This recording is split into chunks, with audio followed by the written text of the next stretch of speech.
Hello everyone, welcome to this arm balance workshop, Essentials Arm Balance. So we're going to cover the essentials, and before we get started, make sure you have lots of props because they always come handy whether you are already comfortable with your arm balances or not.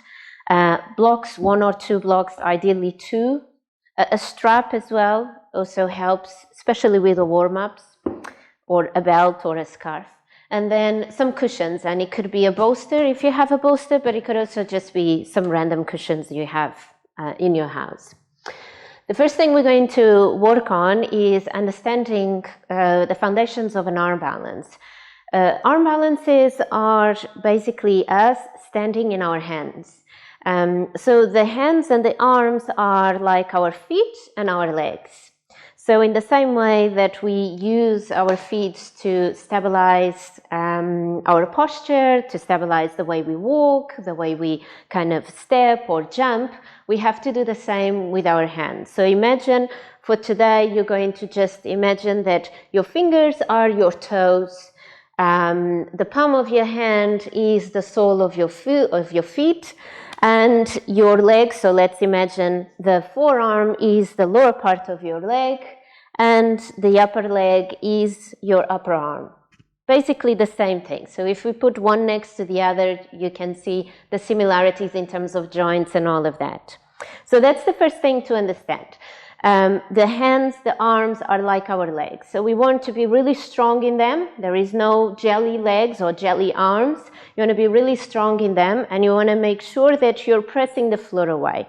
So when we are standing in a normal, just standing normally, we are not actively pressing the floor away because our body has been designed to stand. And the joints and all the body, including the pelvis, including the spine, has been designed to stand. But the arms have not been built to be on the floor. So we need to bring a lot more awareness and engagement. And sometimes it's just a question of learning. And then once you do it so many times, it becomes natural. So whilst when we are standing or walking, we don't consciously press the floor away so that we stay standing. When we are doing arm balances, we want to press the floor away. And by having this awareness that you want to press the floor away, you're coming away from the floor. Because gravity will want us to bring us down. Because if the body is closer to the floor and we have the hands on the floor, we'll naturally, and with gravity, will want to just sink down and fall down. And that becomes your body becomes very heavy, and you're not going to go into an arm balance if you are close to the floor. So feet are like our feet are our hands, our arms are like our legs, and then the next thing is you want to press the floor away. It's almost like, that there was this cartoon or something like that, Chinese, where they used to do the like this. So you almost want to have this feeling when you're going into an arm balance, when you're lifting your body off the floor through your arms, through your hands, you want to have this feeling of pushing the floor away like this. So those are the main things that we kind of have to bring awareness. Before we start to look into how strong and where the leg goes and where the hand goes and how does it feel and so on, we really have to get it intellectually, this perception of the hands are like our feet, and we want to move away from the floor, always moving away from the floor. And then after, your body starts to recruit the muscles to move you away from the floor. So let's stand in Tadasana, in mountain pose, and your feet can be closer together, but maybe for this practice today, we're just going to have our feet a little bit wider apart. And just go forwards and backwards, and notice how the toes stop you from falling forward, and the heels stop you from falling back. So if you go forwards and backwards with your body, you start to notice that your heels stop you from falling back and the toes stop you from falling forward. Good. So now we can come down to our tabletop position, where the shoulders are in line with the wrists and hips in line with the knees. spreading the fingers wide, and you can just have natural spread wide with the fingers, doesn't have to be exaggerated, and just lean forward with your shoulders and back. And if you go further forward or too far forward, you will notice that the tips of your fingers start to almost become like white because they are pressing onto the floor so hard to stop you from falling into your face that you press the tips of the fingers so hard that become white.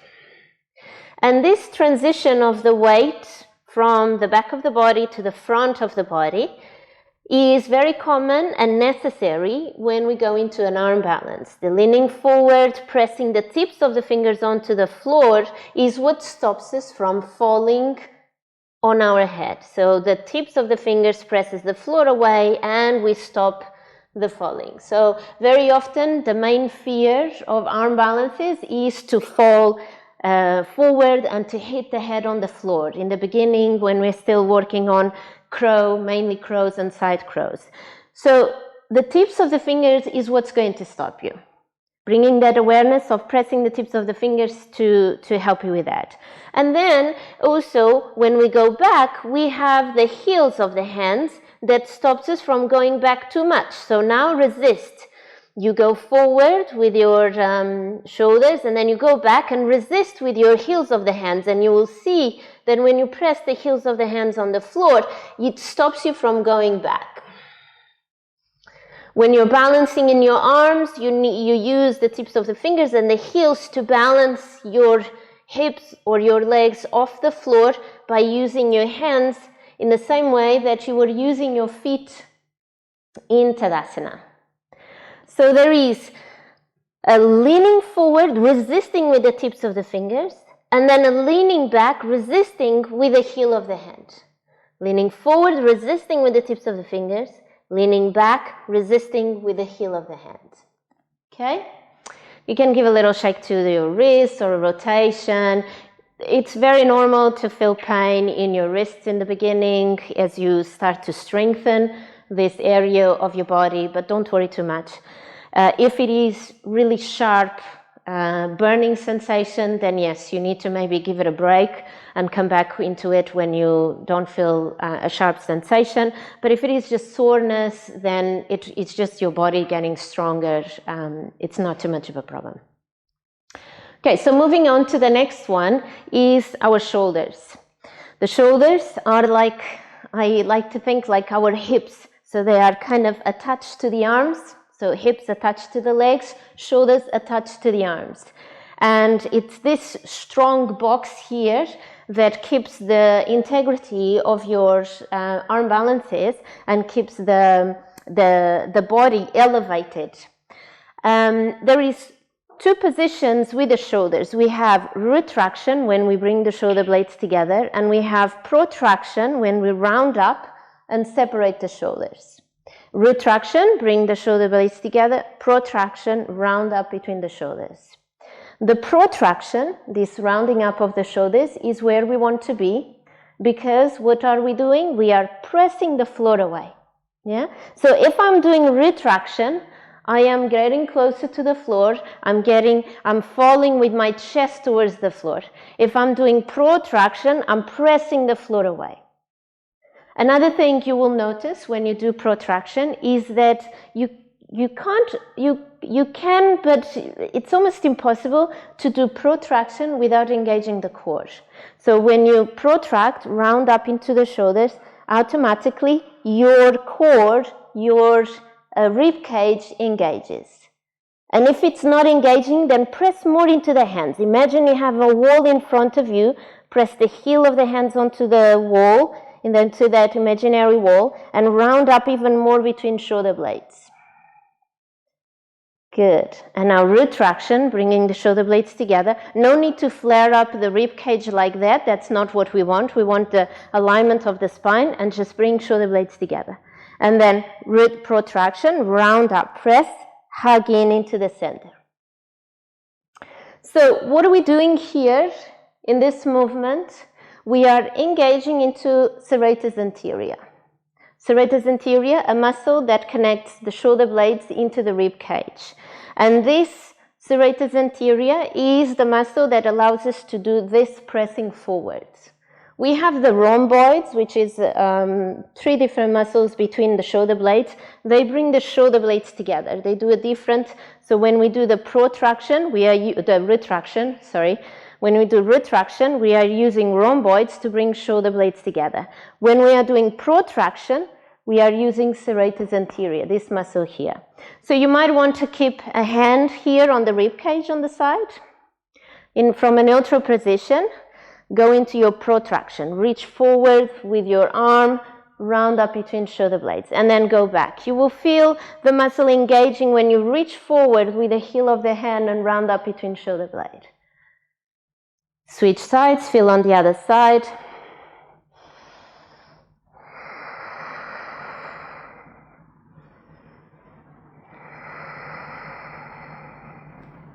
So feel more here into the side of the rib cage here rather than the armpit. Lower more, so the muscle goes actually quite low, so you can feel it more in this area of the rib cage. Another way to feel the serratus anterior, which it's just an option if you could not feel it here when you were doing this, is by having your, let's say, the right arm in front of you, elbow in line with your shoulder. And with your thumb, you're going to bring the thumb right inside of your armpit. And then the fingers go around the shoulder blade like this. So you're digging your thumb into the armpit and then wrap the fingers around the shoulder blade. And then from here, you're going to squeeze the elbow in, but not bringing the elbow in front of you, but just squeezing the elbow in. And there's like an engagement of the side muscle here, bringing the shoulder blade down. Let's do the other side. So dig your thumb inside of the armpit and then wrap the fingers around, elbow in line with your shoulder, and then squeeze in. So where your thumb is and where your fingers are, there's like a bit meaty muscle there, and you want to really engage into that area. Okay. So what this serratus anterior helps us with is with the action of pressing the floor away. So the protraction happens when we press the floor away. And when we press the floor away, we're also recruiting serratus anterior, a big muscle, to lift us off the floor. So then we have our elbows and arms. So we already did a little bit of this engagement of the squeezing. For now, we're going to grab a block and just bring the block in front of you and lower the forearms down with a block between the forearms. You can even sit on your heels. Maybe it's just easier to sit on your heels like a child's pose. You want to have your elbows parallel to each other, fingers extended forward. And now you're going to squeeze the block and you're going to lift the block off the floor. And now stay here. And those pectoral muscles that we are engaged in between the armpits, close to the chest, that's the muscles we need to engage when we're doing arm balances to hug in, to keep your arms activated, to have them stabilized. You can lower the block down.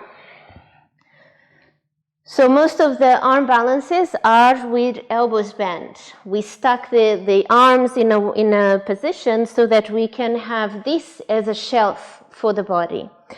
If the arms are jelly, the tendency is that the arms will open to the side. Just a natural tendency to go more towards the side rather than squeezing in. It can also happen, but the majority of us, because we have more range of movement going out to the side, we will just naturally go out like this.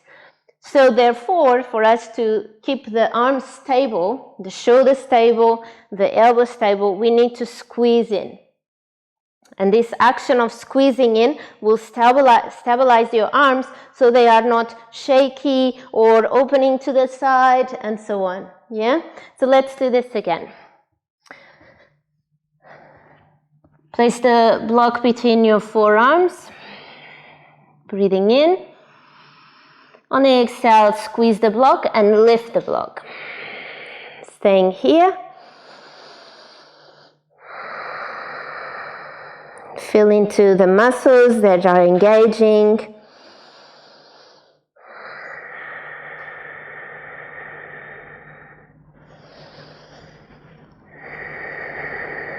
And slowly lower the block down.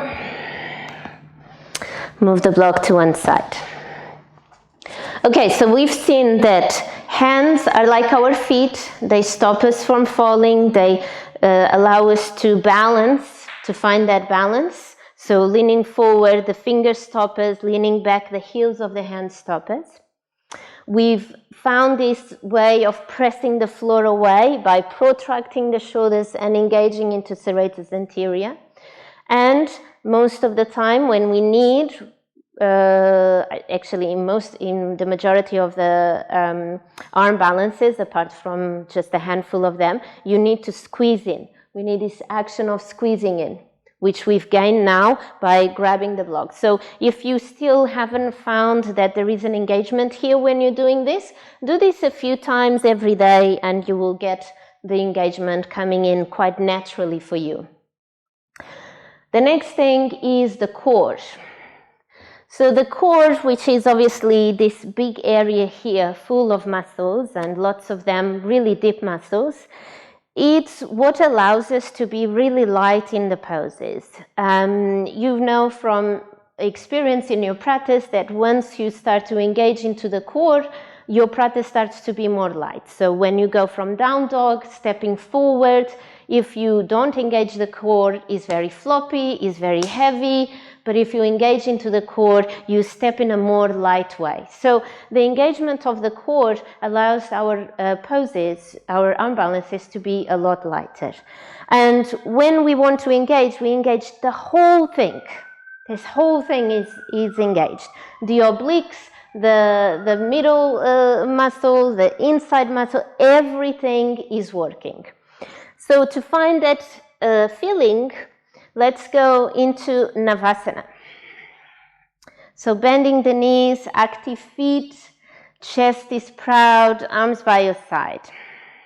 So you start to feel, if you poke a little bit into the sides here, you notice the obliques, and then you have the rectus abdominis in the middle, and then more the side ones. And if you go a little bit lower into the sacrum area here, sacral area, you have lower the belly button, all the muscles. And if you go more into the sides here, not so much on the obliques, but on the sides, almost like in the back, you have those muscles again as well engaged. So the whole area here is working.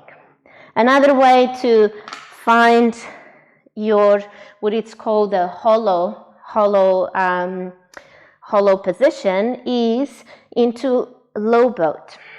So in a low boat, again, you will find a lot of your core muscles being engaged. And if being in a low boat for 5 breaths, it's really, really intense, you need to practice this a lot to gain a lot of core strength to help you with arm balances. Okay, now we have the legs. The legs, although they are not on the floor, they still need to do something. So the arm balances are poses that actually get everything working. You know, if in an arm balance you don't really recruit the legs or recruit the engagement of the core, or you leave one part of your body out, then you're going to be quite unbalanced, or you're going to feel it's going to feel very intense, it's going to feel very challenging. And the legs have 2 functions in an arm balance. One function is to hug in, like a cocoon, to bring everything together so that we become smaller and tighter, and then it's easier to get into arm balance. The other function is direction. So when we do certain arm balances where the legs are spread out wide, or one leg is reaching back, another leg is reaching forward, the legs have the function of direction.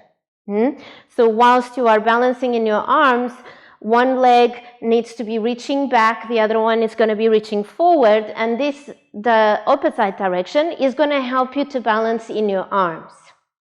In the case of crow, when we hug in the legs and we're engaging into the inner thighs to bring everything together, we are making ourselves small, tight, everything concentrated into the center, into the middle line, so that it's easier for us to lift up and have our bodies stacked above each other, which then conserves, wastes less energy. So you're not having to put so much energy because your body is more compact. So for that, we're going to, let's just come into a warrior two. Actually, no, a goddess pose. So a goddess pose with your toes pointing out and knees bent. And you can just rest the hands onto the legs. And now draw the thighs in together. Draw them in together. And you're drawing the heels towards the center. And you will notice your glutes engaging, your hamstrings probably engaging, and your inner thighs engaging as well. So this is one way of feeling that hugging in the center. And now let's go into a deep squat. And if you need to have some support under your bum to be in a deep squat, maybe a block or two, go ahead and do that.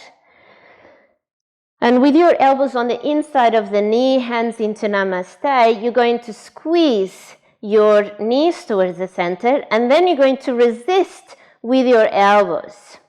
So we squeeze the knees towards the center, and then we resist with the elbows, pressing the knees away. And it's this squeezing towards the center that needs to happen in a lot of poses to activate into the legs. Okay, and released. Okay, so I think we all get the feeling of squeezing in. Hugging in happens in a lot of poses. When you're doing crescent lunge here, if you're hugging in into the legs, you have much stronger legs than if you just have jelly legs. The direction of the legs, if we come into a tabletop position, and we're going to reach the right leg back. Now, one thing is to just lift your leg and reach the leg back. Another thing is to actually reach with the ball of the foot towards the back. Your leg almost comes out of the hip bone. Keep reaching. Imagine you want to touch the back wall or the furniture that you have in the room with your foot. Maintain your spine long, lower back long and spacious, hugging into the belly. And slowly release. You should feel a lot of engagement going all the way from your glutes to your calf muscle. Onto the other side. So let's do the left leg. So we lift, nothing special there, but now we're going to reach with the ball of the foot or pointing the toes, whatever works better for you, reaching back, elongating the leg. We don't need to move the body back. That's not what we are doing. We are just reaching with the foot towards the back, almost as if we want to take the leg out of the hip socket.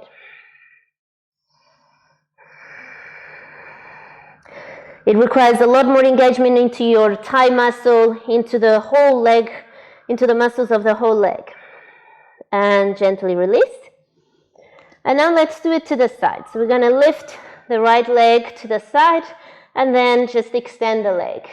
Same thing here, you could just lift the leg and be here and kind of sink onto the arms, but let's press the floor away, round up between shoulder blades, and lift the leg, and now reach out through the heel, through the ball of the foot.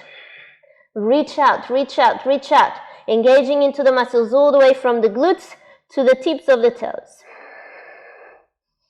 And slowly release. Let's do the other side now. Lifting the leg, opening to the side, and now let's round up between shoulder blades, engage serratus anterior, flex the toes, reach, reach, reach. No need to move the hips, just reach through with the leg towards the side. And slowly release. Good. So We've learned that there is a hugging in, an engagement of the legs to bring things to the center. And then in some poses, we're going to have the legs will need to help us with this direction. And that direction means that the legs need to be active, to be light, but also to help us with balance. Okay, so we have, to recap, we have the leaning forward and resisting, leaning back and resisting. We then have the protraction, which is the rounding up between shoulder blades, engaging into your serratus anterior, which is also the pressing the floor away, lifting off the floor. We have the engagement of the core, so squeezing the belly in, engaging everything in. We have the engagement of the legs, so lifting the leg and reaching back. And we have the squeezing of the elbows. And here I'm going to show you how it looks as well when you're on the floor. So with your fingers pointing forward, preparing for your arm balance, the first thing you want to do is rotate your elbow creases to face the front of the room. So this helps you to lock the arms, to lock the arms. And then the other thing is, if your elbows are in a natural position, so if I don't do anything and I just come to a natural position, and if I want to bend my elbows, which we will need to do a lot in arm balance, my elbows are pointing to the sides. So the elbows will point that way, which doesn't really do the shelf that most of the time we are looking for.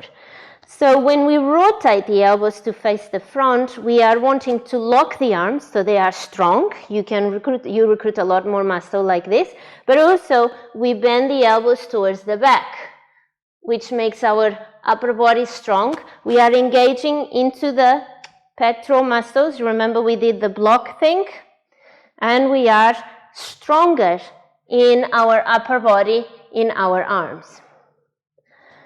And there is a yoga pose we do very often in class, which is Chaturanga, high to low plank. And the high to low plank is an arm balance. And it's an arm balance where we are already starting to learn this movement. Hence why, very often, you want to really learn the Chaturanga movement before you start to learn more advanced poses. Because what's happening in Chaturanga? High plank. Actually, let's do it together. Let's do it together. So, come into your tabletop position and have your knees a little bit wider than you would on your tabletop position. So rather than directly under your hip bone, go a little bit wider. Now, you're going to rotate the elbow creases to face the front of the room, locking your arms. You're going to round up between shoulder blades. Squeeze your thighs together, engage into the legs like if you were in the squat. Lean forward, resist with your tips of the fingers. And now tuck the toes under and go into your high plank. So you'll find that your core is engaged. You're in that hollow position that we want to find for most arm balances. We're rounding up between shoulder blades, engaging serratus anterior, and your legs are strong. From this position, we're going to bend the elbows towards the back, towards the hips, chest forward, coming into your low plank. And slowly release.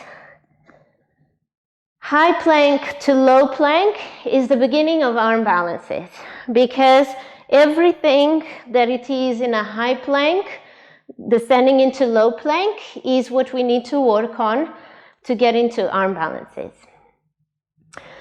Let's do it again.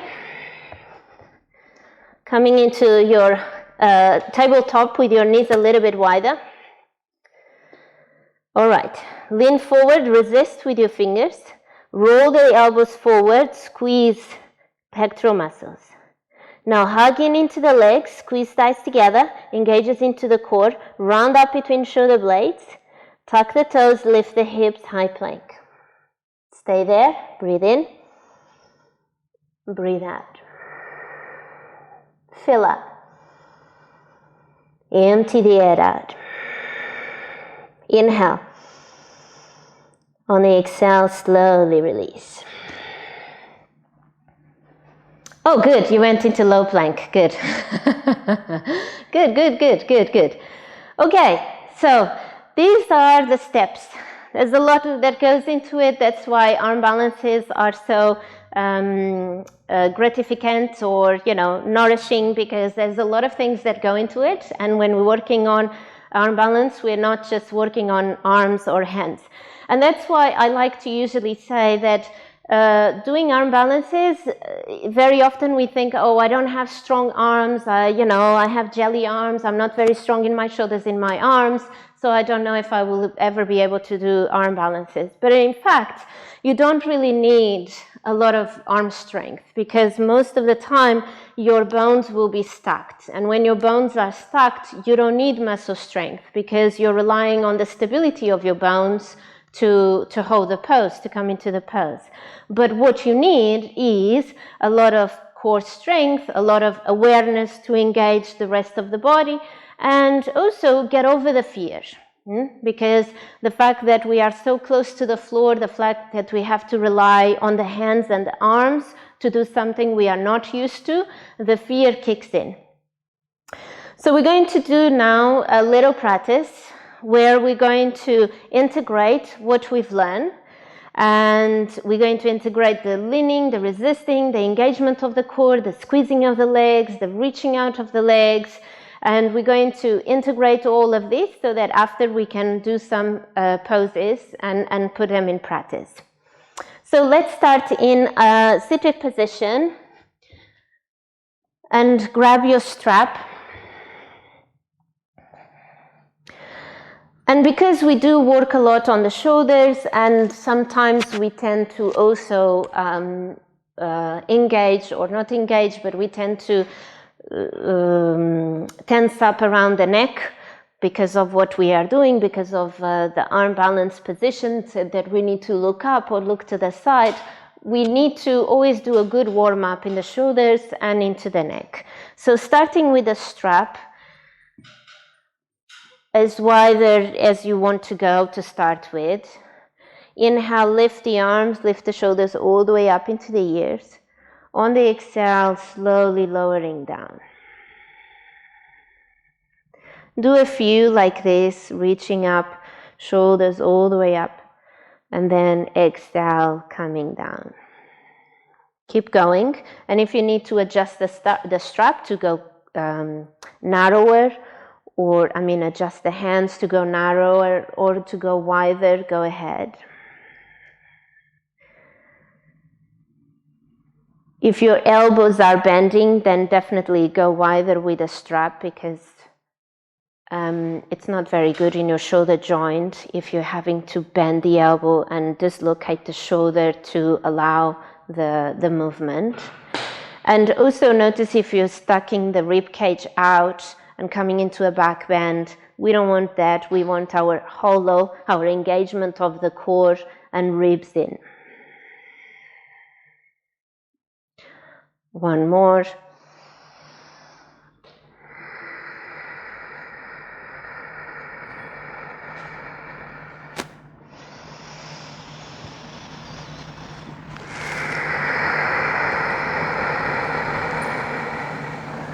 And gently move the strap to one side.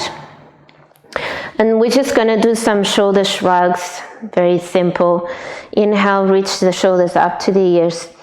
On the exhale, squeeze shoulder blades together and roll them down. Breathing in, breathing out. Do a few more like this. Again, noticing what the rib cage and the spine is doing. Keep it long and neutral.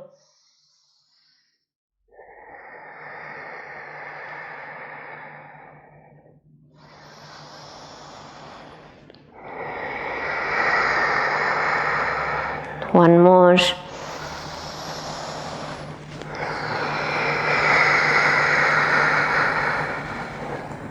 Good. Now for next stretches, we're going to bring the right arm behind and just grab your right hand with your left hand. And on the inhale, you're going to look up towards the ceiling. On the exhale, you're going to look down towards your armpit, bringing the nose as close to the armpit as possible. Inhale, look up. Exhale, looking to the armpit. Keep going.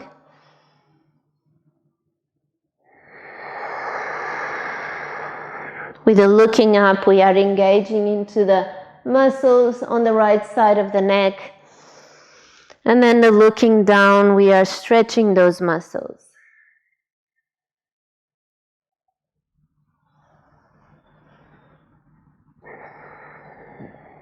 One more.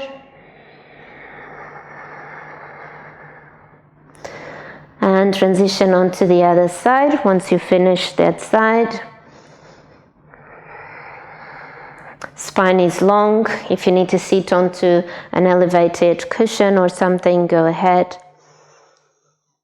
Engaging into the muscles by looking up towards the ceiling and then stretching the muscles by bringing the nose as close to the shoulder as possible.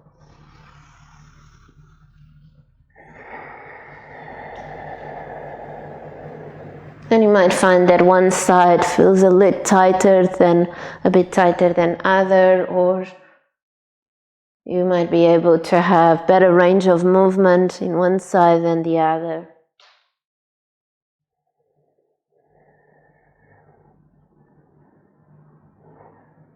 Do one more.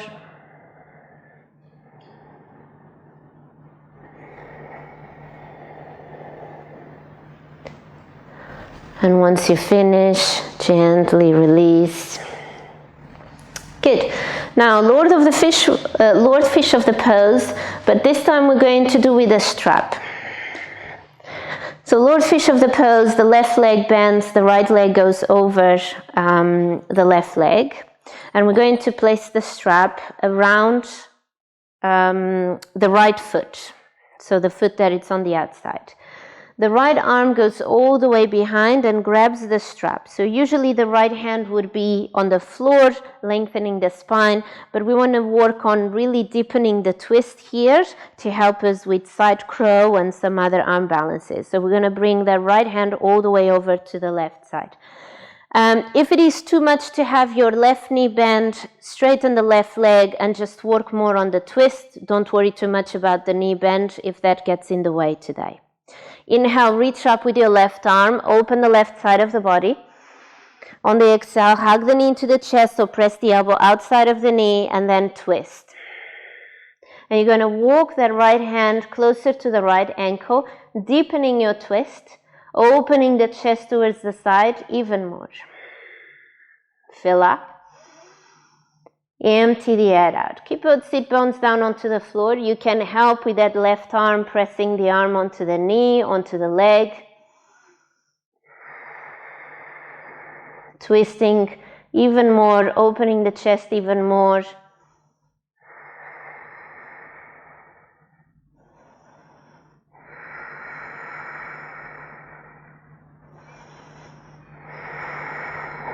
And gently release.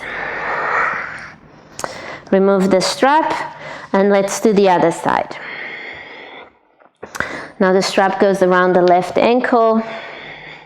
Keep your left foot grounded onto the floor and the left hand goes around over towards the left ankle behind your back. Inhale, reach up through the right arm, open the right side of the body. On the exhale, open the chest. Use that right arm just to leverage to help you to open the chest more.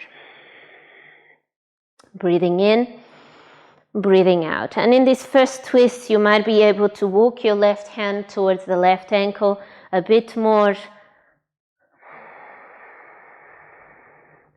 deepening the twist. When we go into side crows, the twists are really deep. We need a really deep twist in order to be able to go into the arm balance, to create that shelf with the arms. One more inhale.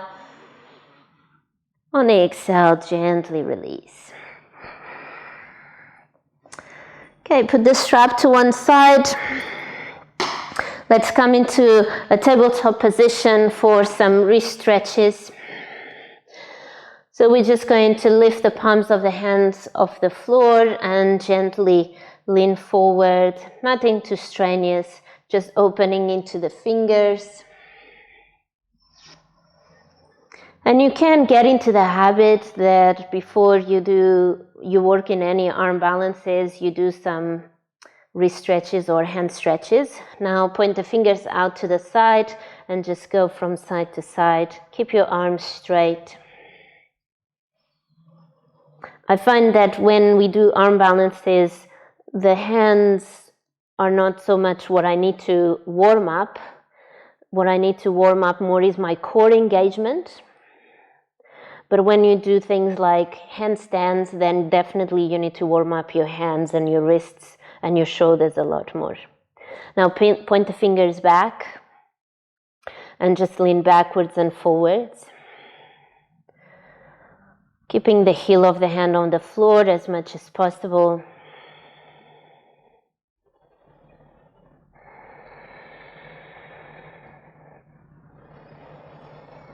And then the next time you lean back, you're going to lift the heel of the hand and then just stay there for a few breaths. And this will open into the forearm, relax into the shoulders, breathe into those areas that you feel strong sensation.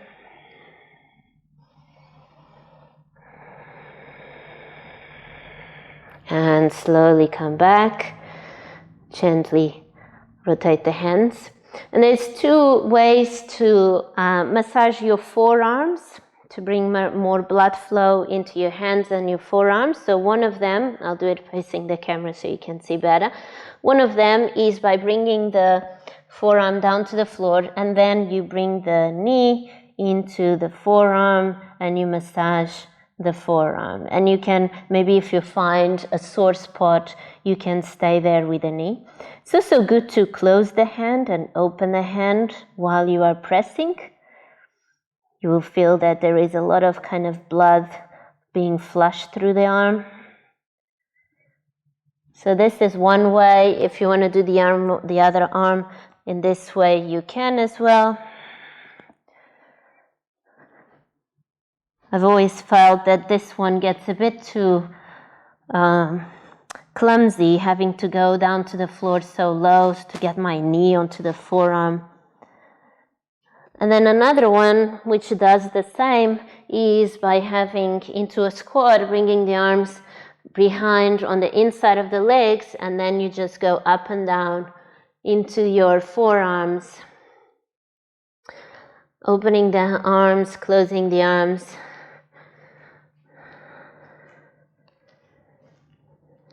Good. And release. Okay, let's go into a down dog.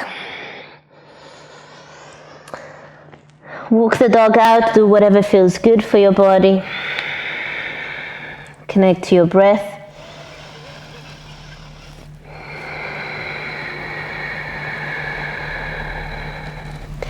And engage into your serratus anterior. So roll the shoulders away from the ears. Same thing like we were doing before, and squeeze the elbows in towards each other.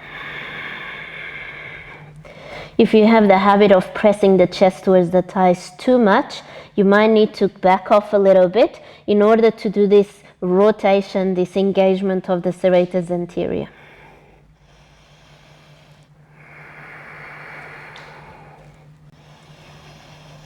And step forward to the front of your mat. Halfway lift, inhale. Forward fold, exhale. Inhale, rise up. Exhale, bow forward. Halfway lift. Exhale, step back into a high plank like we've done before. So leaning forward into the tips of the fingers. Rounding up between shoulder blades, protract the shoulder blades. Tuck tailbone under to engage into the core. Now squeeze thighs together, breathe in. Exhale, bend the elbows towards the back of the room, chest goes forward. Inhale, up dog. Exhale, downward facing dog. Breathing in. Breathing out. Externally rotating into the shoulders. Squeeze the elbows in. Engage into your serratus anterior. Inhale. On the exhale, come down to your knees. Going to work on Dolphin and Turbo Dog, because both will work on this engagement of the serratus anterior and the squeezing of the arms, which we were working before. So Turbo Dog, it is a dolphin, but without lowering the forearms down. So it's a hovering of the forearms. So there's different ways to go into it. One way could be bending the elbows out and then rotating in and then lowering the forearms as much to the floor as possible. This squeezing in is engaging into my serratus anterior and into activating into the pectoral muscles that we practiced before. Turbo Dog like that. Dolphin. So one way is to go like this and like this for Turbo Dog. Another way is to just lower the forearms, squeezing the elbows in, lower the forearms, and just hover the forearms on the floor. So this is Turbo Dog. Two ways to get into Turbo Dog. Dolphin is just bringing the forearms down to the floor. And then from here, you press the floor away and you keep squeezing in into the elbows. And in Dolphin, the squeezing in of the elbows is a lot more challenging because we are resting on the floor. So it requires a lot more engagement to say to our body, I still want to squeeze in even though I'm resting my forearms on the floor. Okay, so we're going to do both to see the difference between each of them. All right, down dog. Now with your, choose your variation for Turbo Dog, either bending the elbows out, rolling in, or just lowering the forearms a few inches off the floor. Keep the chest towards the back. This takes the weight of your shoulders, and squeeze the elbows in. Breathe in, breathe out. Fill up, empty the air out. Squeeze elbows in, fill up. Exhale, slowly release. Come into child's pose for a rest.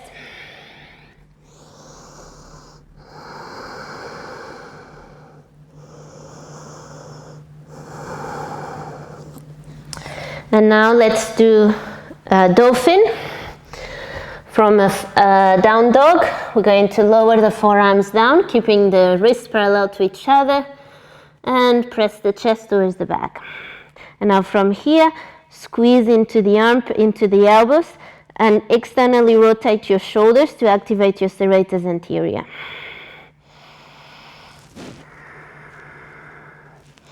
Chest towards the back, hip bones towards the ceiling. Broaden between shoulder blades. The protraction we were doing in cat-cow or that we were doing in high plank, here you want to do the same. And slowly release. Child's pose.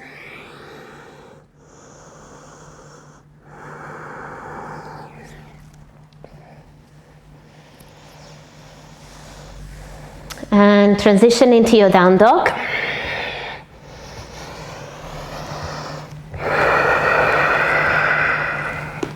Feet together. Inhale, reach up with the right leg. Exhale, knee to nose, round up through the spine, press the floor away. Now stay there, and find that protraction, the engagement of serratus anterior to press the floor away. Inhale, reach up with the right leg. Exhale, knee to nose, bring the shoulders forward, resist with your fingers and protract. Inhale, reach up. Exhale, knee to nose, lean forward, resist with the fingers, protract. Inhale, reach up. Exhale, lower the leg down. Let's do the other side. Inhale, reach up. Exhale, knee to nose. Come forward with the shoulders, hug the knee into the nose, and round up between shoulder blades. Inhale, reach up. Exhale, knee to nose. Lean forward, resist with the fingers, protract. Inhale, reach up. Exhale, knee to nose. Lean forward, resist, press the floor away. Inhale, reach up. Exhale, lower the leg down. Breathing in. Exhale, child's pose.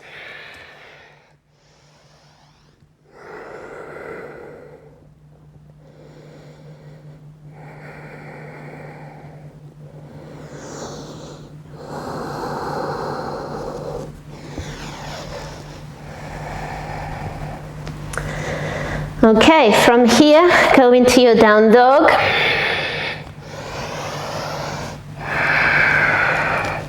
And we're going to do similar, but this time we're going to bring the knee into the armpit.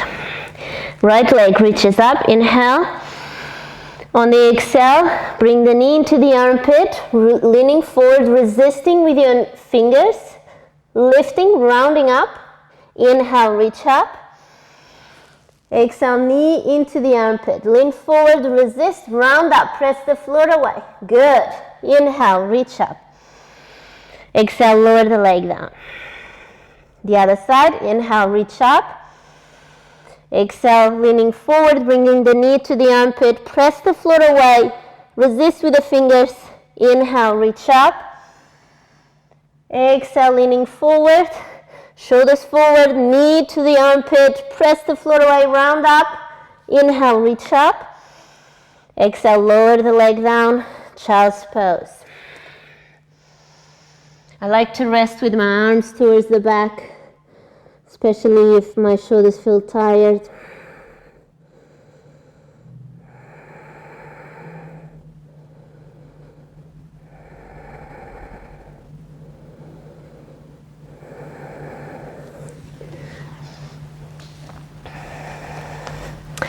Very good.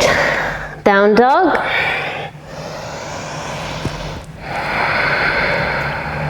Feet together, right leg reaches up, inhale. Exhale, step forward, warrior two. Inhale, open the arms wide. On the exhale, bend into the front knee.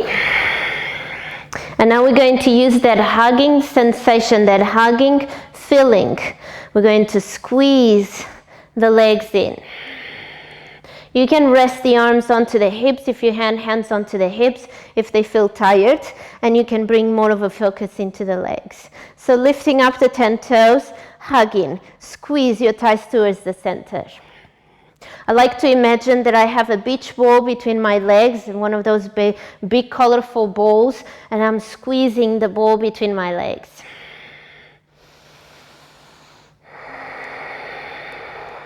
Keep the front knee bent, keep the front leg engaged, and then hugging in into the center. You will feel your glutes engaged, your inner thighs.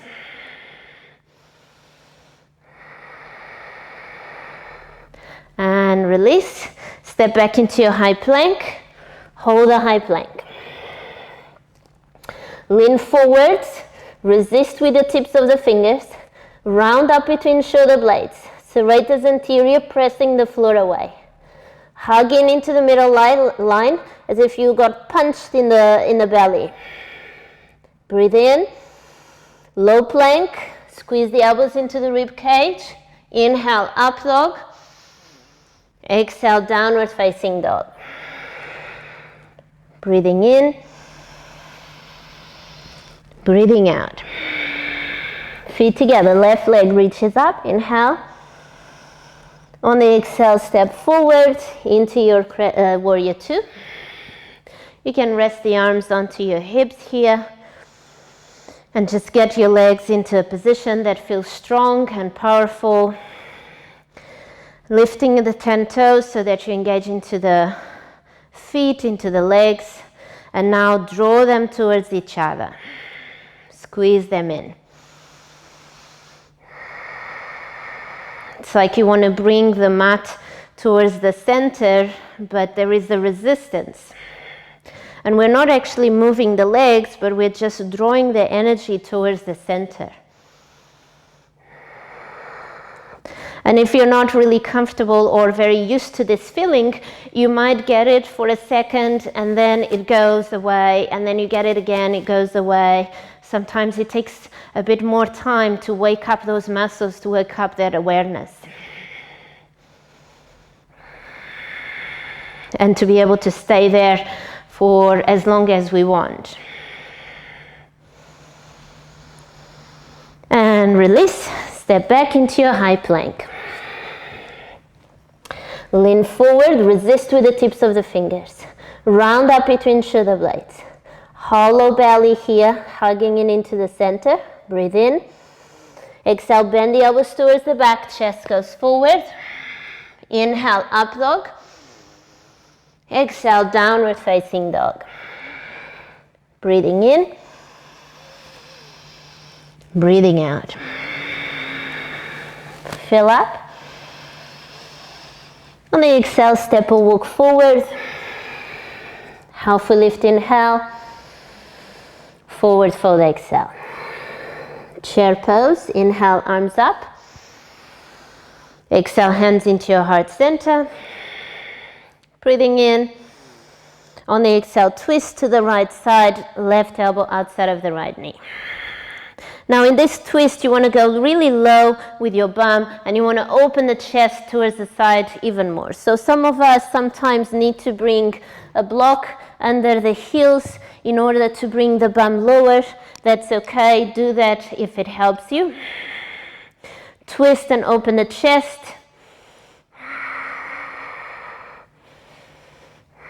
And now sit all the way down to the heels. And what we want to work on here is twisting as deep as possible. So bringing your elbow outside of your right thigh, right knee, and twisting with your upper body. So we're just coming down to the heels so that you don't have to be working on the legs and the twist. Here for now, just focus on the twist. To deepen the twist also helps to bring your left hand down to the floor and your right arm reaches up, or just in your sacrum, in your lower back, and work more on pressing that left arm onto the leg and the leg onto the arm, so there is a resistance.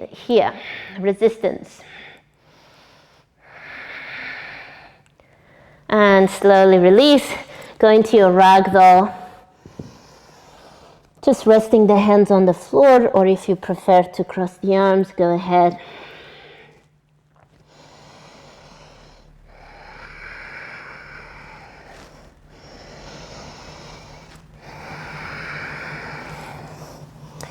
Let's do the other side, bringing the feet together. Inhale, halfway lift. Exhale, forward fold. Chair pose, inhale, arms up. Exhale, hands into your heart center. Breathe in. Exhale, twist to the left side. Sitting low with the bum, pressing the elbow on the outside of the knee, opening the chest towards the side of the room as much as possible. One hand into a fist, and then the other palm of the hand presses into the fist. It helps us to go deeper into the twist. And now sit onto the heels and work on going deeper in your twist. And you can do that by bringing one hand down to the floor, or if the floor is far, you can bring a hand onto the block. And then the other arm reaches up, or if it feels a bit too much in your neck, you can just bring the hand into the lower back and open the chest. Resist, so press your arm into the leg, leg into the arm, and deepen your twist.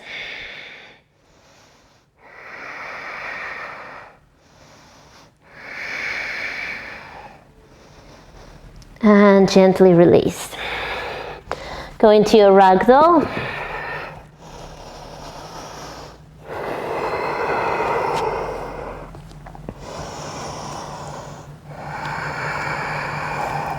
There's a lot of poses we do in our normal day-to-day practices that are preparing us for the more advanced poses.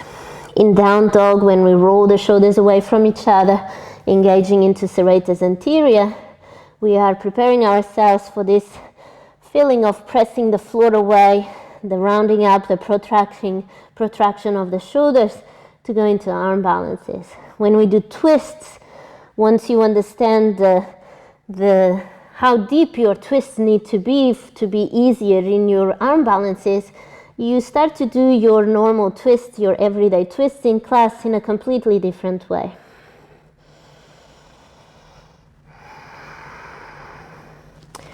And release. Bring the feet together. Inhale, halfway lift. Exhale, step back into your high plank. Now let's do the whole process again. Lean forward, resist with the tips of the fingers. Round up between shoulder blade. Engage into the core. Breathe in. Exhale, bend the elbows back. Lean forward with your chest. Low plank. Inhale, up dog. Exhale, downward facing dog.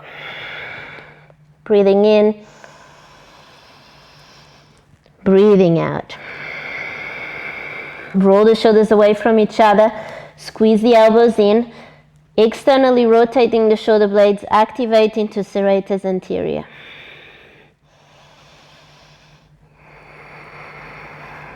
Step or walk forward to the front of your mat. And we're going to bring the 2 blocks with us, or whatever you have as a support here. We're going to do a warrior 3, so lifting the back leg towards the back of the room. Keep your spine long, so notice if you're curving the spine like this, hugging in into the center. Again, that engagement of the core here. And we're going to work on that elongation, that direction of the leg. So the right leg is reaching back, coming out of the socket, the hip socket, flexing the toes, and the crown of the head reaches forward. So we have the blocks there, so we don't have to be worried about balancing here. We want to work more on feeling the direction of the leg reaching back. Everything from your glutes to your hamstring, to your thigh muscle, to your calf muscle, shin muscle, feet muscle, everything is engaged. Toes muscle, everything.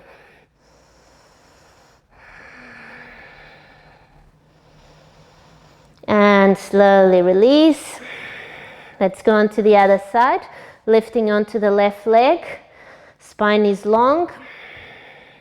Hug in the belly into the center, so you're protecting your lower back. Flex the back toes and reach back. Reach, reach, reach. You might find an internal rotation on the left hip to help you with the reach. Keep the integrity of your spine, especially the lower back. You don't want to be curving and creating lower back pain. You want to find that hollow, that squeezing of the Uddiyana Bandha, the lower belly muscles. Flex the back foot, reach back a little bit more. And slowly release. Remove the blocks to one side and just go into your ragdoll for a few breaths.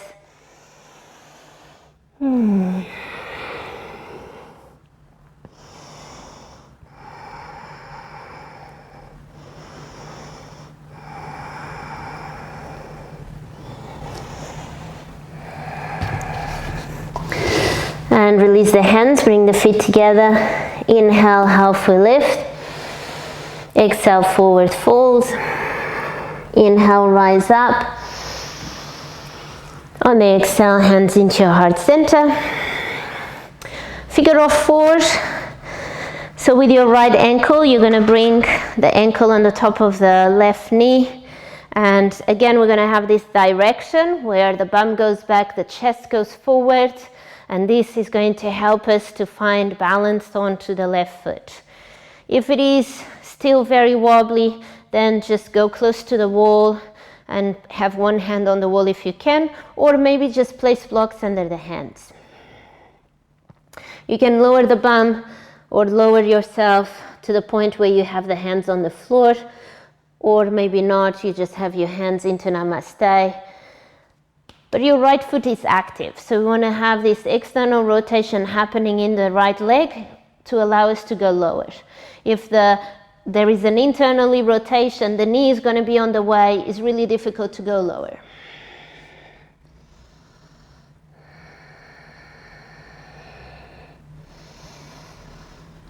And slowly release. Onto the other side now.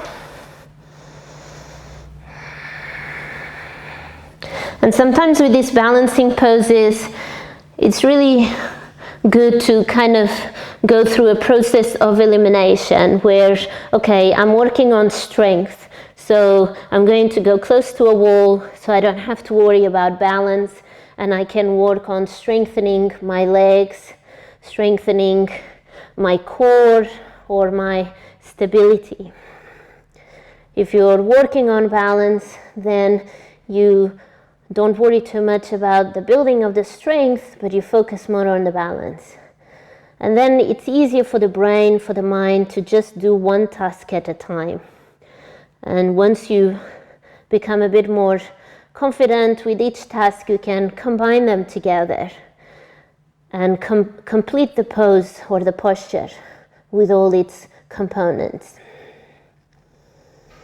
And slowly come out of the pose. Very good. Give a little shake into the legs. And come into the top of your mat, the front of your mat. Inhale, reach up with the arms. On the exhale, forward fold. Inhale, halfway lift. Exhale, step back into your high plank.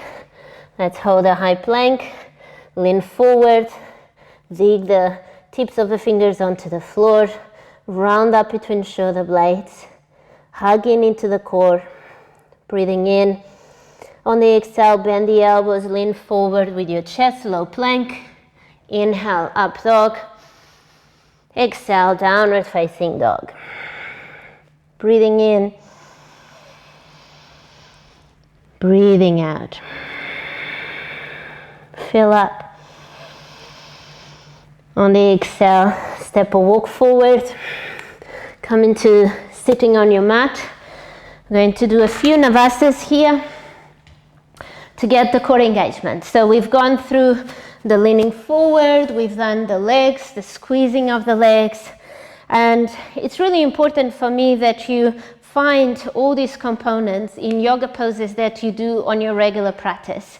Because the reality is that all those things we do in Warrior One, Warrior Twos, Crescent Lunge twist, Down Dogs, Warrior Threes, they are all helping us to then do more advanced poses, and in this case is arm balances, but sometimes could be hip opener poses, or it could be inversions, whatever is your advanced pose that you're working on. It's in those poses that we build the strength, the stability, the flexibility, the mobility in our body to do the more advanced poses.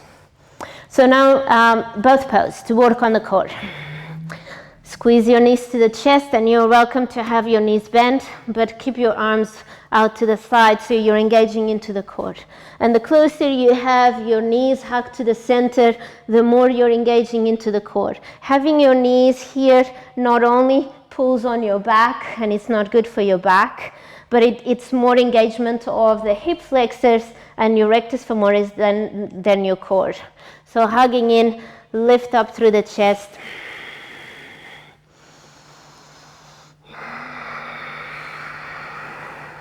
Active feet helps with having your legs lighter.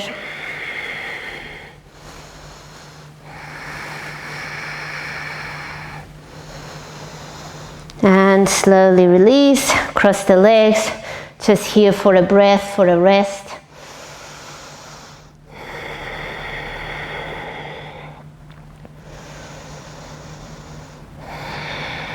And now let's go again.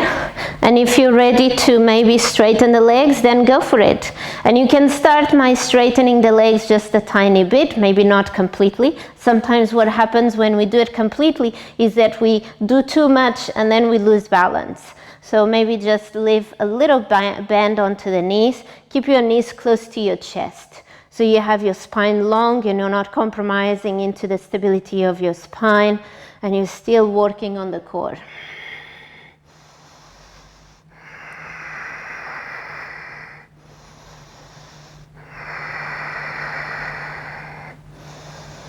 And slowly release, cross the legs, sit up, breathe in, breathing out.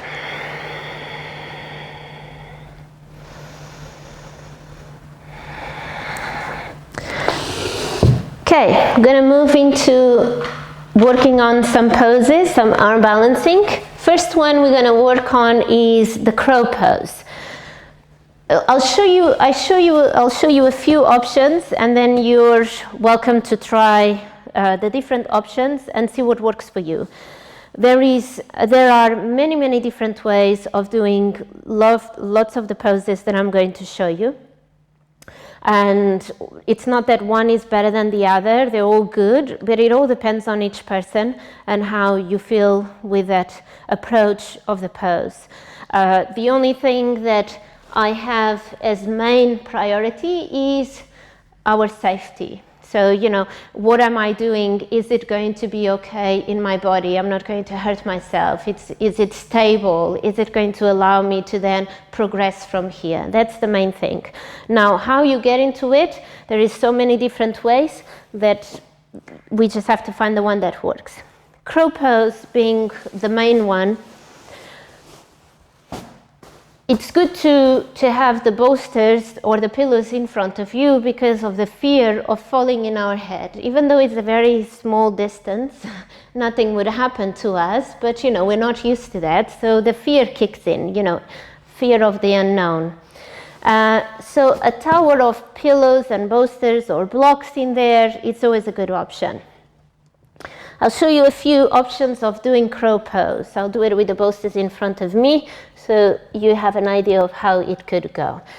Fingers always pointing forward, because the fingers are what's going to stop us from falling. It's our toes, our feet. So fingers pointing forward. Now here you might be open in your hips like me, where your knees just naturally come into the armpits, come quite high into the armpits. But if you're not, that's not a problem. You can still do the pose by placing a block under your feet. And here your knees will be much higher. You obviously saw that my hips lift, my knees lift. So that's an option as well. So block under the feet, fingers pointing forward, and lifting the hips, lifting off the floor. Now here, there's so much happening. I'm going to talk you through as I'm doing. So hugging in, the action of hugging in like we were doing with a block. Hugging in, and my legs are going to hug in as well. But before I lift my legs off the floor, which I'm not even going to think about it because my body is going to do that for me, I'm going to hug in and I'm going to lean forward. And my legs are coming off the floor by themselves. So I'm hugging in my elbows like we've learned. I'm rounding up between shoulder blades, and then I'm leaning forward, and the legs come off the floor. Now, this is a bit kind of just hanging around here. With the time, it's going to get really tiring. So I'm going to engage into my legs.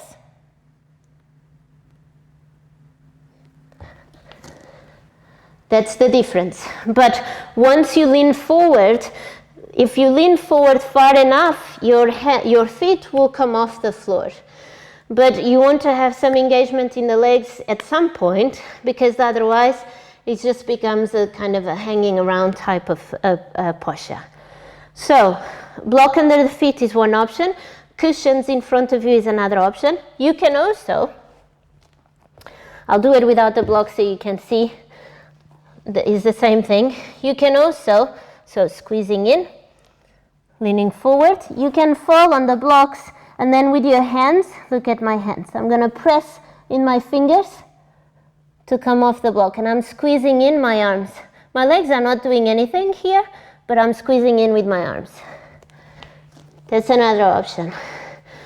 Now, with crow, there is, like I was just doing, with the knees outside of the arm, hugging in. There is also with a shin on the top of the upper arm, and then there is also knee bone on the top of the kind of elbow bone, just above here, this here, not here, but above here. It's just whatever works for you. So you have to try a few ways. So hugging in like this, one, shins on the top of the elbows, same thing. I'm going to squeeze in the elbows. I'm going to lean forward, need to lift the heels off the floor to lean forward. I'm going to resist with my fingers, resist. I have the shins on the top of the arms, and then my feet come off the floor because I'm hugging in with my arms. I'm rounding up between shoulder blades, and I'm resisting with my fingers. That's the second option. Third option is with my knees on the top of the elbows, here. And then hugging. Here, with this version, you're hugging in, your engagement of your pectoral muscles has to be even greater than with the others, because you need a lot more stability in your arms, and because there isn't that much contact leg with the arm, your arms tend to be a lot more jelly. And for all of them, you need to lean forward a lot more than you think you are. So I lift, and here I could maybe not use, I have the habit of lifting the feet off the floor, but you don't have to. You lean forward far enough and your feet come off the floor. But I think that this one, if you're still learning how to do crow, can be quite intense in here, and because there is less contact of body with body, it's a bit more intense and more challenging. But it's a good one for you to try. All right, choose your option and let's go and give it a few tries. Set up your space so that you don't feel scared and you're comfortable. Okay, squeezing in, hugging in into the elbows. Very good. Always looking forward. Squeeze the elbows in, very good. And if you're already in your crow, you can squeeze the heels up towards the bum. Leaning forward, pressing into the tips of the fingers and then lifting up. Rounding up between shoulder blades, squeezing the heels towards the bum. Looking forward, very good.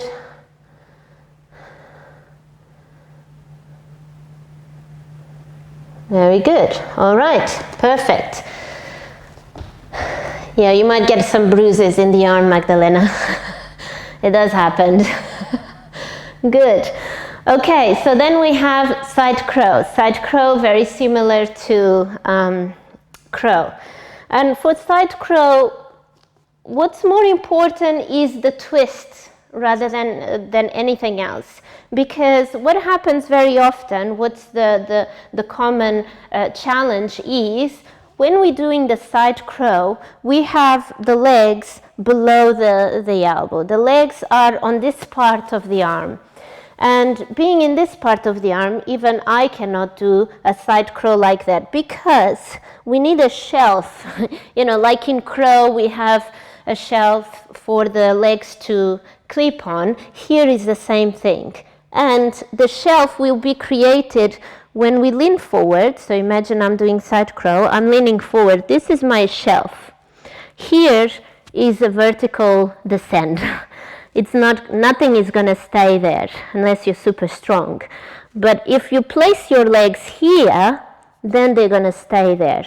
If you place your legs just about the edge of your upper arm, kind of in your elbow, they're going to slide down. It's going to get slippery, they're going to slide down.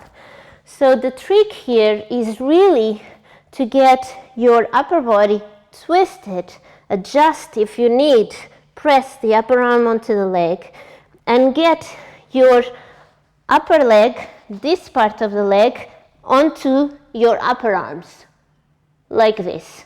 I think you can see it quite well, like this. If it is here, it's not going to work. And in the same way, then in crow, we just lean forward and the feet come off the floor. Here is the same thing. If we have the shelf, is the same thing. So I'll just do that to show you the shelf bit. So my legs are onto the upper arm. I lean forward, lean forward, lean forward, and then the feet come off the floor. And then we have to resist with the tips of the fingers. I resisted there a bit too much, so I went back to the feet. But you resist with the fingers, so if you fall on your head, you resist, lifting yourself up. If you resist too much, you land on the feet. Now, you can do side crow with one elbow on the knee, one elbow on the hip. I think for most of us to start with, this is the best, because you have the weight of your legs being supported and distributed by the two arms. But sometimes, for whatever reason, we can't really get this back arm into the hip. It's not there. And when we get it there, it kind of compromises the pose in a certain way that it makes it more difficult to get into side crow. So you can have the arm away from your hip. It just requires a lot more strength. So you're squeezing in, tips of the fingers pressing the floor away, and you lean forward. And if your legs have a shelf to be, they will stay there. So I'll show you from this side. And the position of this arm is where it goes naturally. There is no specific thing. Ideally, you want to have it sort of in line with your other hand, but it can be here, depending on how strong you feel. But very often, I don't even think about where the arm goes. Wherever it goes, stays, that's where naturally it's going. So I lean forward, create the shelf for my legs, and here I'm using a bit of my core and my leg strength to lift the legs. But if I don't do that, it's still, I just need to lean forward and then resist with the tips of the fingers. Okay, let's go. Whew. Sitting low into your heels. And I forgot to mention, but you can also have a block under the feet, and that will help your hips to be higher, which then brings your upper legs up into the upper arm more easily. Pointing the fingers forward, and keep leaning forward, lean forward, lean forward. Don't worry about falling onto your face. It's not going to be a big fall. Very good. Very good. Well done. Yes, perfect. Very good. Squeezing the elbows in, being really strong. And play with the balance of the fingers. So, see how stable you are. If you go forward with your face, can you pull yourself back? Very good. Yes, very good.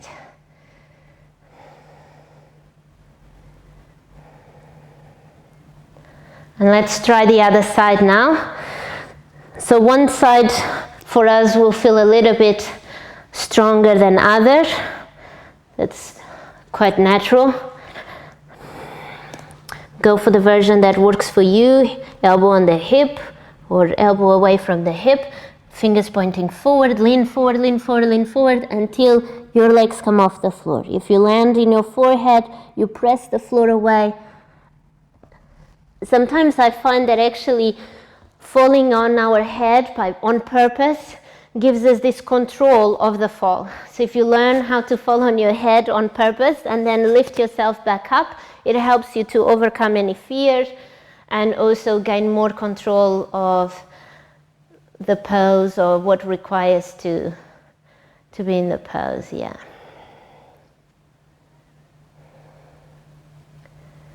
Good, looking forward or to the side. Yes, very good, Magdalena. Good. Yeah, one side is always a bit more challenging than the other. All right, let's just give it a rest to the wrists. And you can do gorilla pose. I quite like gorilla pose. It kind of places the wrists in a completely opposite direction. And I like to massage the top of the hands and the wrists.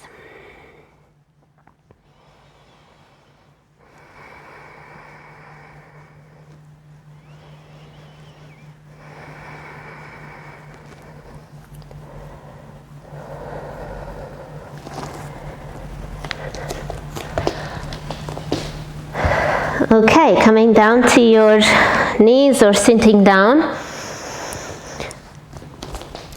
Then we have Eka Pada Koundinyasana number 1, Eka Pada Koundinyasana number 2.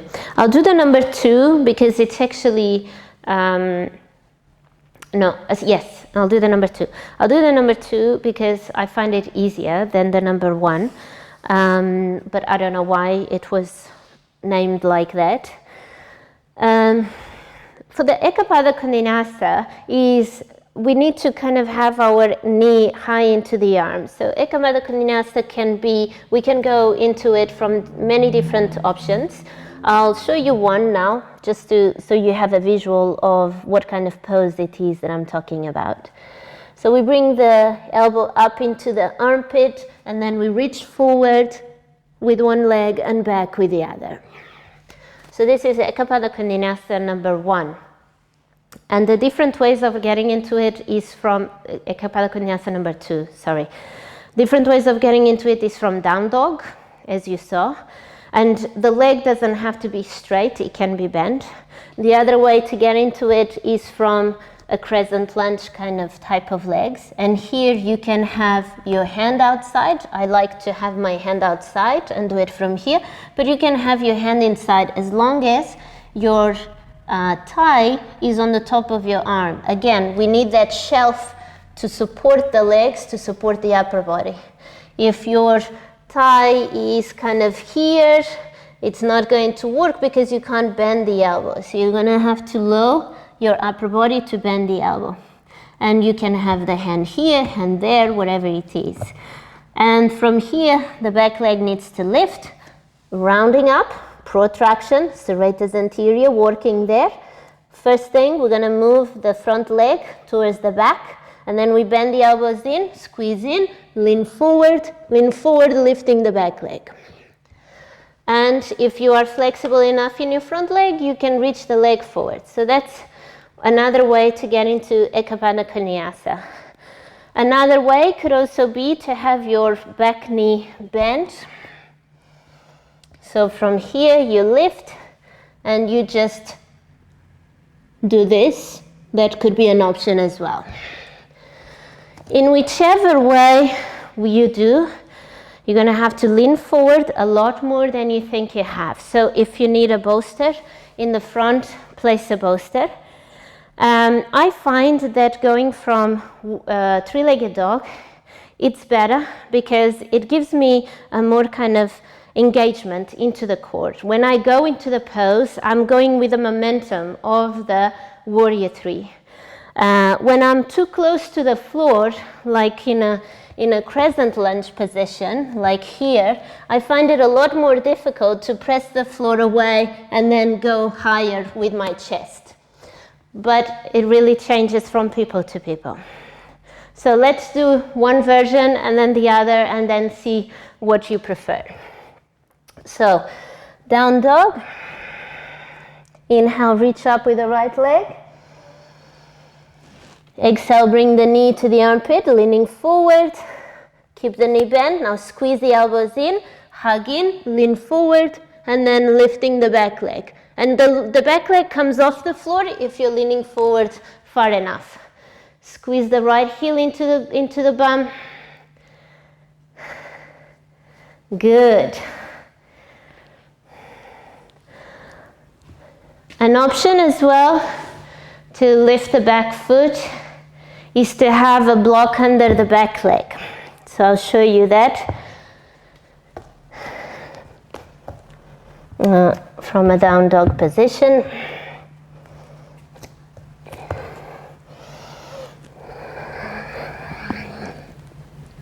So you see, I go forward quite a lot and I go low quite a lot. Your shoulders have to almost kind of be closer to the floor in order for your back leg to lift up. Good. Now squeeze the right heel into the glutes, lean forward. Yes. Good. And then that left elbow, Magdalena, the left elbow, I'm going to show you from this side, or I'll do the other side so you can see what's happening to the other elbow. So one goes there. This one is hugging in. You see how this one is supporting my body? Yeah? If it is Here on the side is a lot more difficult. Yeah, so keep both elbows here.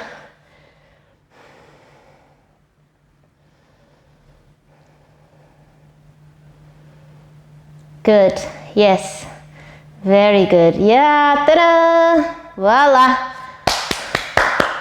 Very good. All right, let's do the other side so we can get a feel for it as well.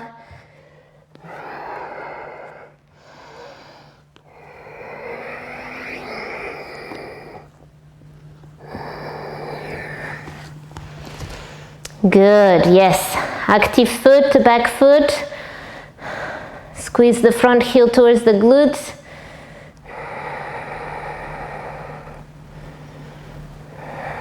Yeah, perfect. Very good. Okay, let's give it a rest in the wrists.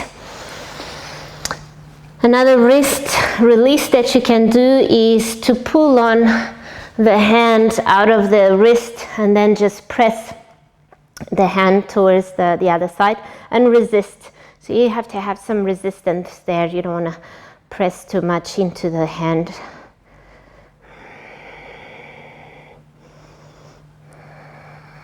And then switch sides.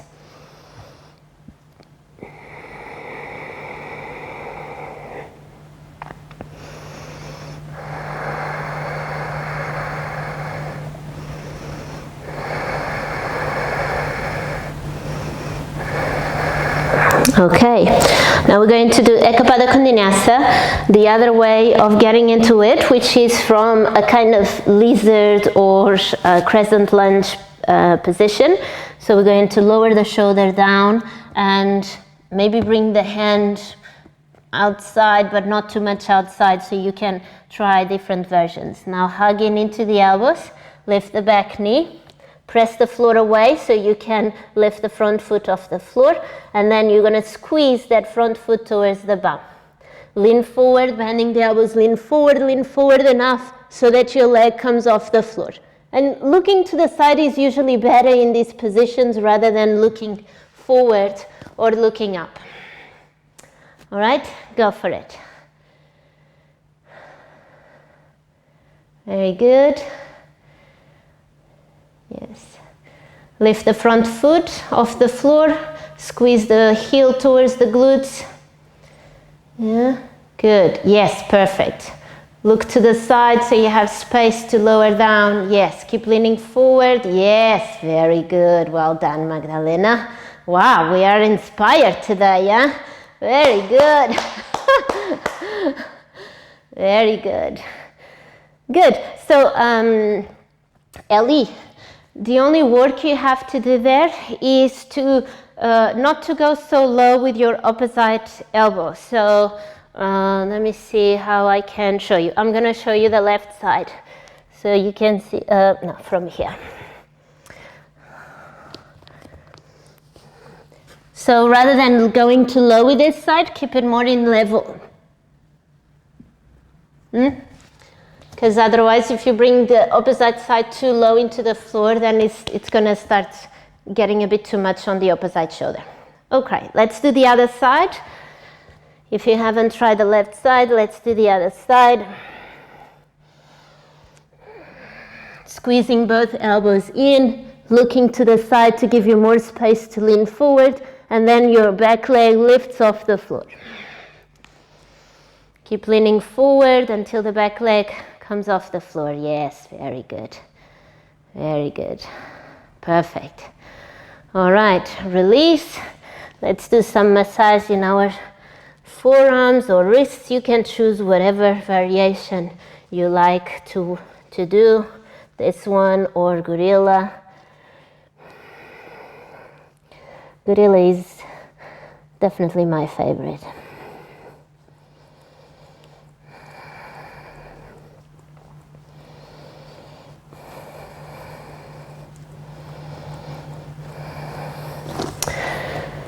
Okay, next one we have Eka Pada Koundinyasana One, which is the twisted version. And a few ways to get into that. So first one is from down dog, where we're going to bring our knee into the opposite elbow. I'm going to lean forward, make a shelf with my arm, lean forward so much that the back leg comes off the floor. And you can extend both legs, or you can leave the front leg bent. Extended legs obviously becomes more difficult because then you're kind of going away from your center, from your core. And also you need to have quite flexible hamstrings in order to straighten the leg. So that's one way of getting into it. The other way is from kind of a cross-legged position. So let's say something between your Lord of the Fish pose and Gomukhasa legs. I sit onto my heel, which makes my hips a little bit higher, so it helps to bring the arms onto the side. And then same thing as in side crow. One elbow onto the hip, one elbow onto the knee, or not, if it doesn't work. And then I lean forward, look to the side, and there we go. So this is slightly easier because you don't have to do the core and the twist and the leaning forward. You tend to lean forward in just one elbow. So I'm going to show you the left side.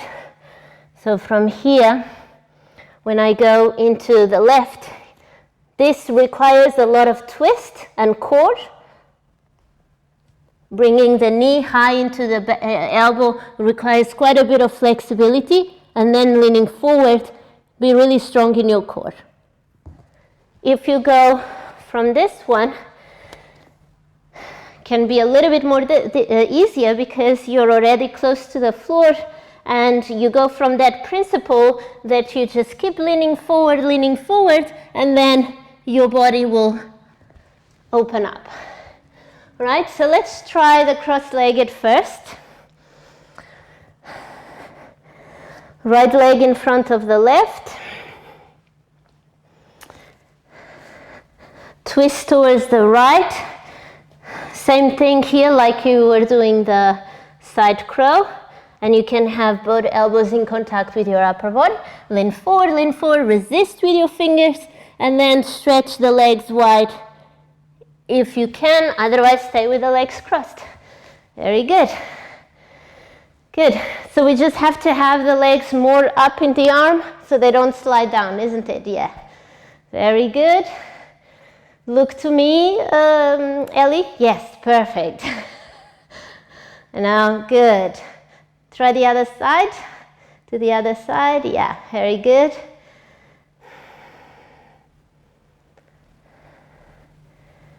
Yes, now the left leg in front.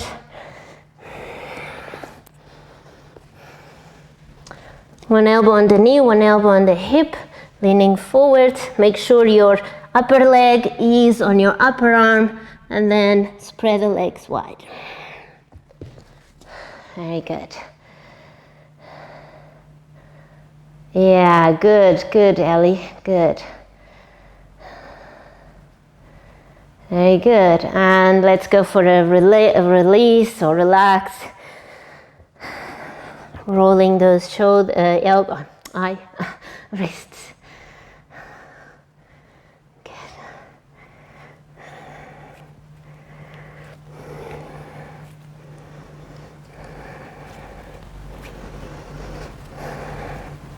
And now let's do the other option. And you don't have to do the whole pose if it's not there yet, but aim to get your knee to the other arm and to bring the leg as much in the upper body as possible. So even if you just do this, it's good enough. Just bringing the knee to the side and bending the elbows and twisting to the side. All right, down dog, right leg reaches up. Breathe in, and then twist to the left side. Very good, bending the elbows, bringing the leg on the upper arm. Yeah, need to twist a lot. Yeah, good, yes, very good. A little bit higher with that leg, Ellie and Magdalena as well, yeah.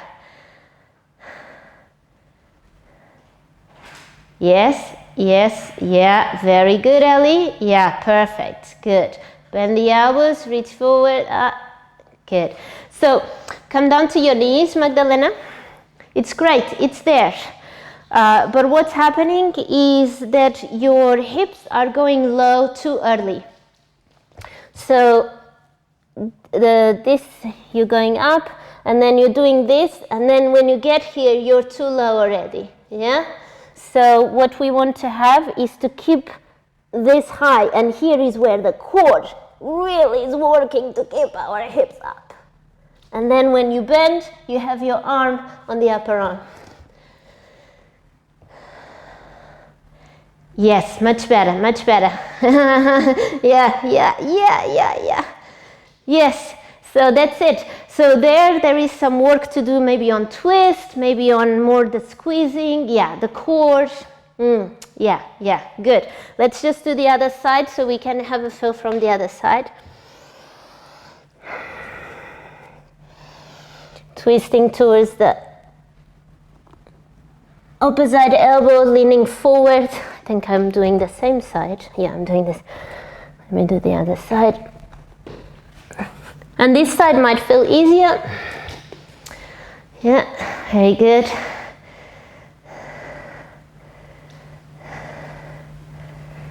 Yes, very good. And have a rest. Good, so when we are in class and we are practicing knee to nose, knee to armpit, knee to the other armpit, we're working on this, yeah? We're working on being really high here and twist, high, twist.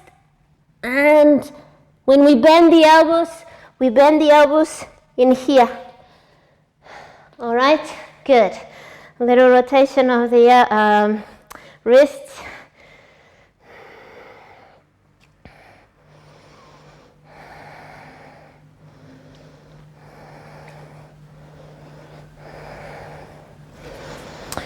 Last one, flying crow. It's a bit of an advanced pose, but I guess I can just show you and then you can work towards it. It also requires some open on the hips and on the hamstrings, so don't worry too much if it's not there, because sometimes we need to work other things. So flying crow, the best way to go into it is from figure of four. I think it's the only way I know how to get into it anyway. And the flying crow requires this foot to clip the arm. So this foot needs to clip the arm. Now there is two positions for this leg. Either right up into the armpit, which is good because you're a bit more compact and more cocooned. It doesn't work if you then want to do other transitions into other poses and you want to do other things. Then your leg is too high and it's kind of locked into that position, doesn't help. But to know the two is good, and to be able to do both ways is good as well, because it only strengthens your leg, the one that it's bent. So from a figure of four, I'm going to do it with the arm locked into my armpits. And the trick here is the foot. So the foot, if it's jelly, the leg, I'm going to do it with the foot jelly. If the foot is jelly, the leg is going to slide down. Yeah, so you saw it, my leg went straight down. Even if your arms are on a shelving position, the leg is gonna slide down. The trick is this foot needs to lock. We need to flex the toes so much, flex the foot so much. It's like this inversion. Have to do this with the foot to lock the arm. Lock the leg into the arm. So from here we have to do this, lean forward, and because my foot is locking my arm, the leg doesn't slide. And you can just lift the back leg off the floor. Again, the back leg comes off the floor if you lean forward enough. But this foot needs to be locking into the arm. So that's one option where you have your leg right up here. And then the other option is to have the leg a little bit lower. I'll show you from the side here. And it's okay, same thing. I need to lock my foot. Lean forward, and then the back leg comes off the floor. Okay, let's give it a try. So ankle onto the knee and then sit low. And really you can only do this pose if you have your hands on the floor already. If the hands are not quite on the floor, you need to work towards that before you go into the arm balance. Now bring the shin all the way up into the armpits, fingers pressing down. Flex the foot, lock the foot into the upper arm, and then leaning forward as much as possible. Flex that foot a lot. Yes, very good. Oh, that's good. At least you know what it is when the leg slides down. Good. Good. Yeah, the leg will definitely go all the way to the floor if we don't clip the arm with the foot.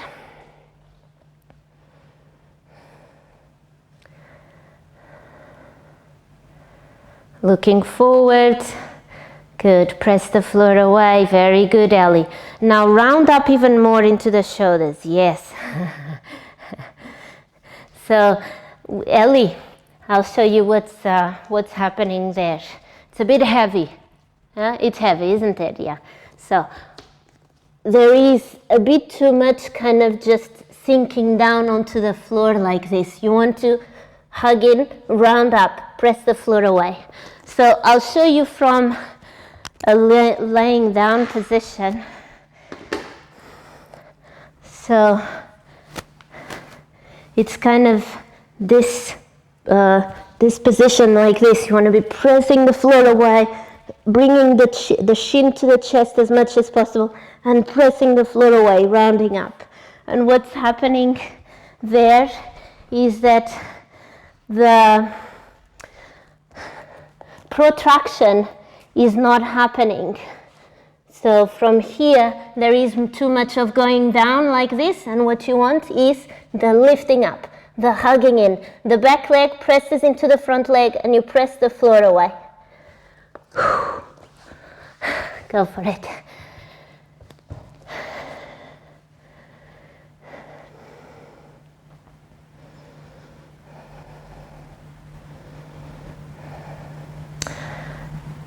Flex the foot, clip the foot into the arm.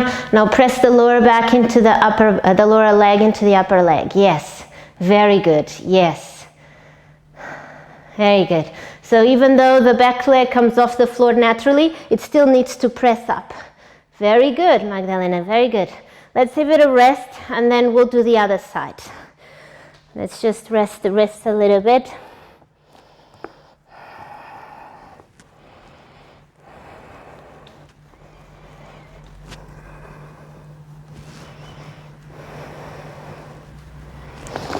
Let's go for the other side, the left side or the right side, whichever you've done before.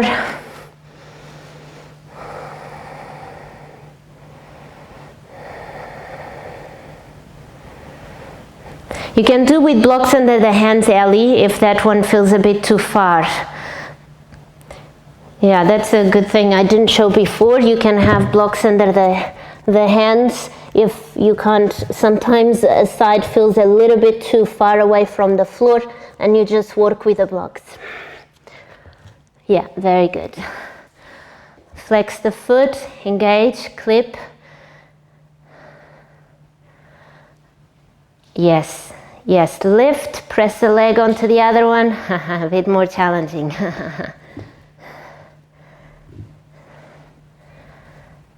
Very good, Magdalena, good. Leaning forward. Bend the elbows more, lean forward more. Yes, very good. Yes, perfect, amazing. Well done, very good. Whew, very good. right, little release on the wrists. Okay, we are down to the last one. We've done pretty much every single pose, huh? Kind of managed to nail every single one. Okay, we're going into one-legged crow.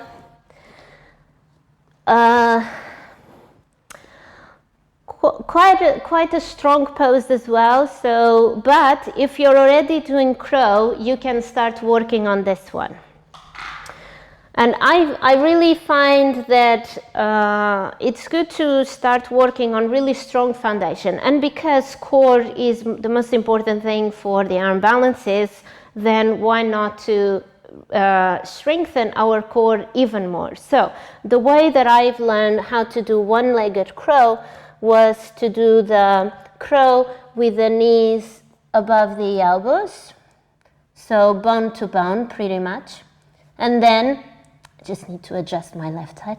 And then what I do is that I lean towards my left, bringing the weight to the left side. And then I hug my right knee towards the left. This requires a lot of core. And then I switch, I lean towards the right, engage, bring the knee towards the right. So this requires a lot of stability in the arms and a lot of core.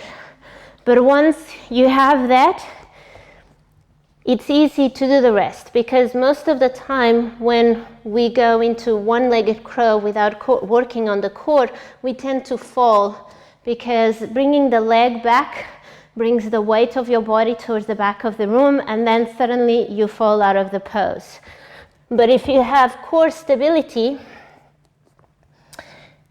and you know how to lean to the side in order to bring the leg towards the back, it comes out naturally and lightly. And then you can go back and do the other side. So let's just work on not bring the leg back, but just bring the leg towards the center. All right, so with your knees on your elbows, lean forward a lot so that your feet come off the floor. And then you lean towards the left side and you bring the right knee towards the left knee.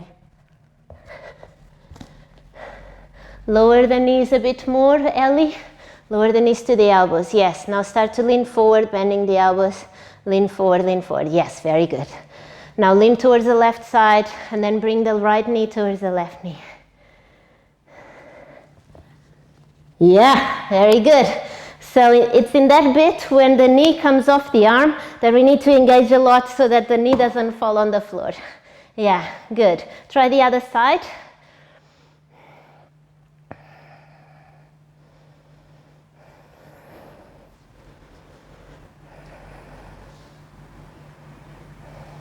Good.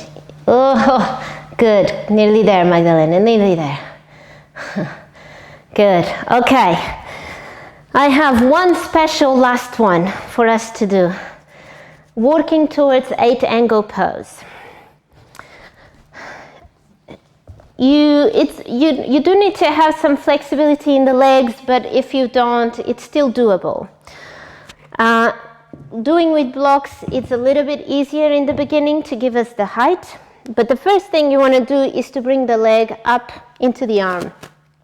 If it goes over the shoulder, great, it just makes it easier, but if it doesn't, if it is here on the upper arm like mine is okay. What you want to do is you want to clip your leg, so this leg is going to engage into the arm and the arm is going to press the leg away. So your leg is not going to slide down because you're clipping into the arm. So I can feel my calf muscle and my hamstring really squeezing the arm. And then you bring one hand onto the block, the other hand onto the block. And what you want to do here is lift the bum off the floor. So you're going to have to lean forward a bit to lift the bum off the floor. And then maybe the front leg comes off the floor. So this is called elephant trunk. From here, you clip your feet together, and whichever way comes natural for you. I don't really think too much about it. I just clip the feet. And then you want to lean forward with your chest. At the same time, you're going to send the legs back towards the side. Lean forward, legs towards the side. Okay, I'll do the other side so you can see it again, the steps. Leg over the shoulder if you can, otherwise work with what you have. Now you lift the bum off the floor, engage into the core, straighten the arms, and then lift the front leg, clip the feet. And here there is two actions happening.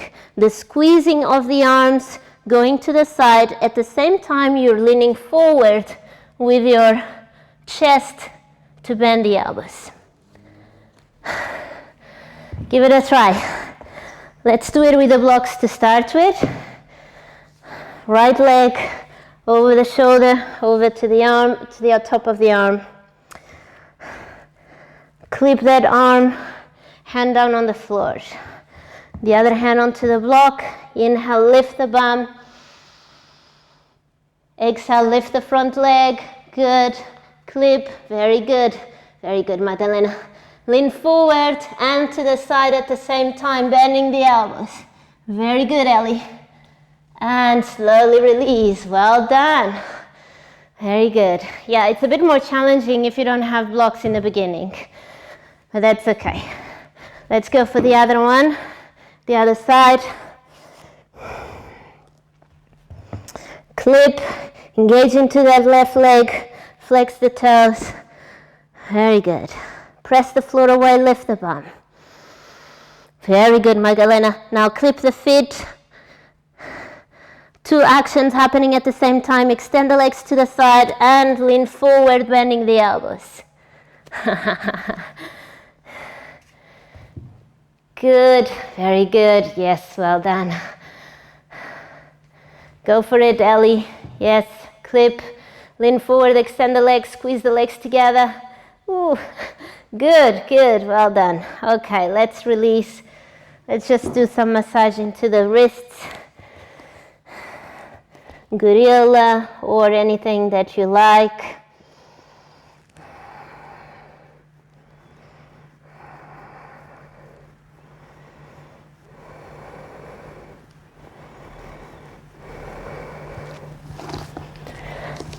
And releasing, lay on your back, hug the knees into the chest just so we can release into the spine. There's a lot of working to engaging all the muscles in the back. Hug the knees or happy baby pose.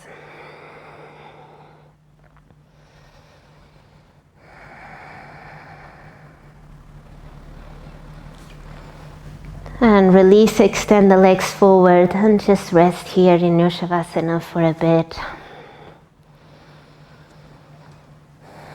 Congratulating yourself for how much your body has done today and so much that you've overcame today, from fears to physical ability.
Hug the knees into the chest. Roll over to the right hand side.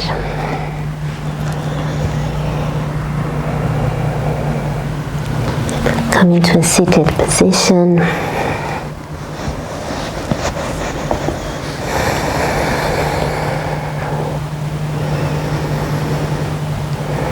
Namaste.